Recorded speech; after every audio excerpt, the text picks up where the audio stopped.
I personally have gotten prepared, and I recommend everybody else get prepared as well. So visit InfoWarsLife.com today to find the most cutting-edge, hardcore supplements on the planet. Or call the InfoWars staff and we can answer your questions or take your order over the phone at 888-253-3139.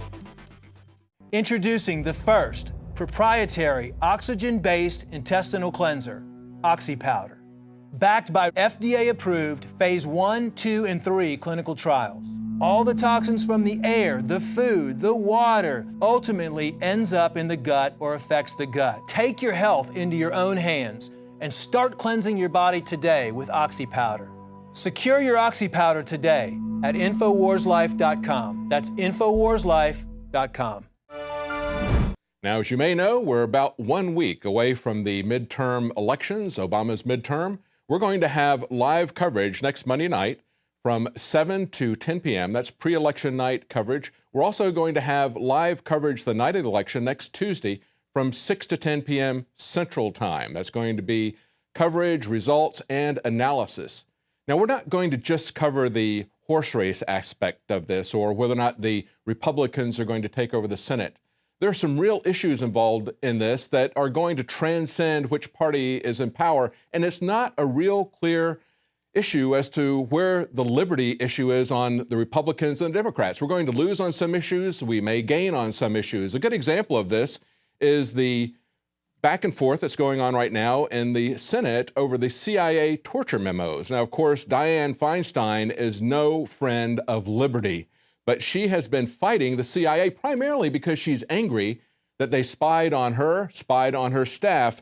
So now there's this back and forth, this blame game as to why they haven't released this torture report. Going on about 1 year, they've been working on this. Now, The Intercept reports that a frustrated CIA is blaming the torture report delays on senators who want it to be intelligible. In other words, we would just give you the report filled with black bars, redacting everything on there. But, you know, those senators actually want to have people see what actually went on. That's the fight that's going on. This is what the CIA said. This is the way they spun it. The suggestion that the CIA is delaying or obstructing the negotiations over redactions is patently false. The CIA has been doing all it can to bring the process to a conclusion as expeditiously as possible in order that we can fully focus on the many threats that are facing our nation. It is the committee's objections to the redactions that have delayed the process, okay? But it's those redactions which have basically taken all the content out that they're fighting. And then they said the CIA, on behalf of the administration, provided us, this is the Senate's giving their side of it, they said they provided us on August 1st with a version of the committee's executive summary that was redacted to the point that Senator Feinstein determined it was unreleasable in its current form. And in the ensuing weeks and months, we've debated the issue and sought further unredactions. There we go. That's where we live. So that's what they're trying to do. They're trying to get the black bars taken off so we can see what's actually going on. Now, if the Senate takes control, if the Republicans take control of the Senate, rather, Dianne Feinstein will no longer be in charge of that committee. Who's going to replace her? Well, she will be replaced by the senator from North Carolina, Senator Burr. He has no problem with the CIA. He has no problem with the snooping of the CIA, and presumably he has no problem with the torture that the CIA performed under the Republican administration. He would like to see that just put out there. They say, this is a report from Huffington Post, they say the Republican who may chair the Senate Intelligence Committee if his party wins control of the chamber in next month's election isn't too worried about CIA snooping on Congress or about the agency's combative director. And they say, although relations between the CIA Director John Brennan and Dianne Feinstein, chair right now of the Senate Intelligence Committee, have been chilly, he says, Dianne, this is Mr. Burr speaking, Dianne may have some problems with it, but I think we've gotten a full account of what's happened. Listen, I think there have been some mistakes, but I don't think it's the first director that's made mistakes. There you go. Nudge, nudge, wink, wink, say no more. Yeah, mistakes have been made. It's not really a problem that the CIA punitively spies on Senate members who are investigating them. This is why we had the church hearings back in the 1970s. Of course, it didn't resolve anything. Now, on the other hand, if the Republicans take over the majority of the Senate, there is some hope that something might be done about Obamacare. Maybe. We haven't seen the Republican majority in the House do anything about that. They have the purse strings. They could cut off the funding of Obamacare in the sense the 16,000 agents that are going to be hammering people who don't comply. They could make those kind of alterations. They could make alterations to the law itself, but of course they won't. Not even, I believe, if they have the Senate there. Nevertheless, this is going to be a referendum on Obama. Now, we saw back in August, the Huffington Post was talking about how finally they had a senator who was going to be in a tough re-election fight betting on Obamacare. This was back August 20th of this year. And they say this is the race that's going on in Arkansas. They said many of the senators who have supported Obamacare have been reluctant to go all in on the decision that they made, especially among those who voted for the law and have since found themselves in a tough race. Today, however, we have a change. Senator Mark Pryor, Democrat of Arkansas, currently in a tough re-election race against his Republican opponent, Tom Cotton, is up with a new ad in which he heralds his yes vote on the Affordable Health Care Act. That's the euphemism for Obamacare. Now, we go 2 months later, and this is what we see. Who says Obamacare isn't a major factor in the midterms? This is from the Washington Examiner. And they say some Democrats and their advocates in the press believe that Obamacare, a year into its implementation, is no longer a factor in midterm elections.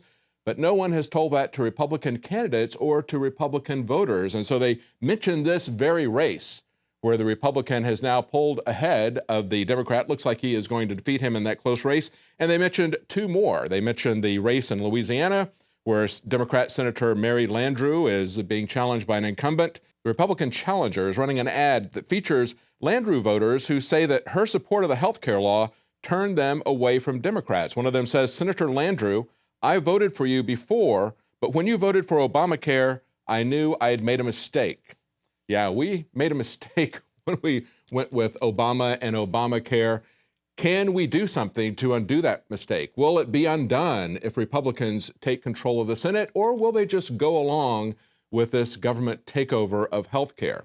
It was Mitt Romney who came up with essentially the same plan that Obama eventually implemented. So we're not really sure that we're going to have a choice there. Nevertheless, this election is going to revolve around issues, and it's not going to be a straight up or down on the liberty issues. We're going to analyze that for you in the election coverage of next week. Now, coming up next, we have a candidate who is not going to have us make a choice as to whether or not we want to have freedom in one area and lose that freedom in another area.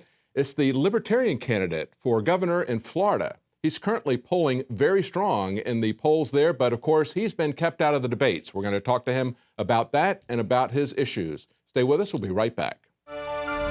DNA Force. When cells become toxic, they die early and aging sets in. DNA Force. No one has put together a formula that focuses directly on brain health, nerve growth factors, and optimizing your cellular energy at the same time. Just one of the key compounds, BioPQQ, is backed by major clinical studies. DNA Force. We now have the synergistic solution. Secure your DNA Force today at InfoWarsLife.com or call toll-free 888-253-3139. DNA Force.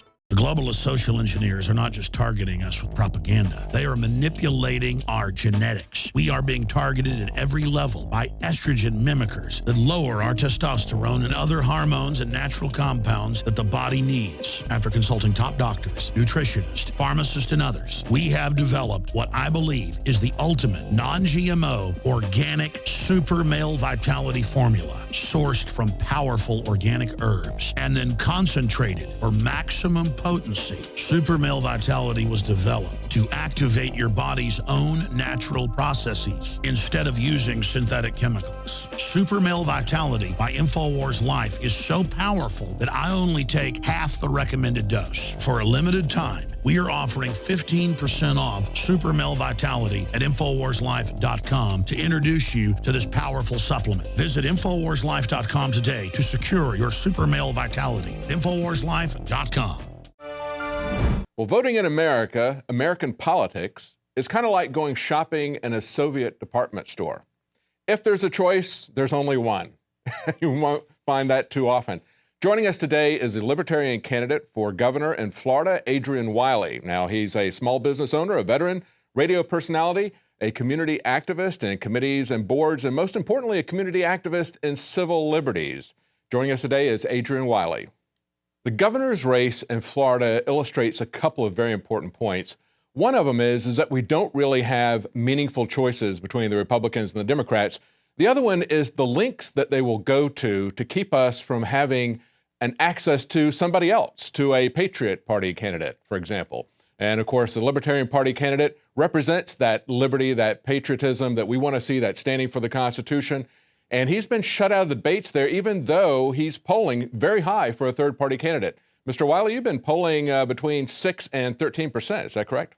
That's right. Yeah, and it's amazing the links, like you said, that the two-party establishment and the mainstream media will go to ensure that all viable voices aren't heard.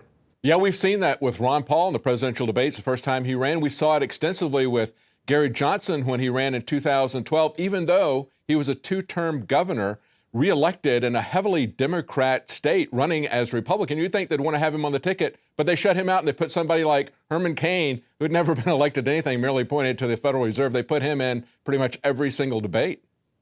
Well, I think that's what happens. It all has to do with the third-party label. There's a vested interest by the power brokers to ensure that the two-party duopoly is maintained. And that's exactly what we were seeing down here in Florida during my exclusion from the debates. You have to keep in mind that between my two opponents, there was tens, actually probably at this point, over $100 million being spent in media advertising. Yeah. By these two candidates. Mm-hmm. And when you consider that it's the media that actually hosts these debates, well, they're going to listen to their biggest clients when it comes to who they do and who they do not want included. Now, a couple of debate organizers buck the trend. Like, for example, I was invited to a debate at the University of Florida, and as soon as I was invited, the others dropped out. So that's the kind of thing that we see. That's right. And it's not just a third party, because we saw that done internally, as I mentioned, against bona fide Republican candidates. They vet this process. They really don't want somebody in there who's going to shake the paradigm. They've got a lock on both parties. I think Florida illustrates that perhaps better than anywhere else, where we see Charlie Crist, who ran and was elected as a Republican, then jumping into Obama's embrace, then running against Scott this time. There's really not that much difference between them, is there? There's virtually no difference. If you look at their records as governor are both identical. And quite frankly, they're both as flawed. They're both deeply flawed candidate. They have horrible ethical and quite frankly, criminal violations in their past. But yet again, the media seems to think that there's nothing wrong with that.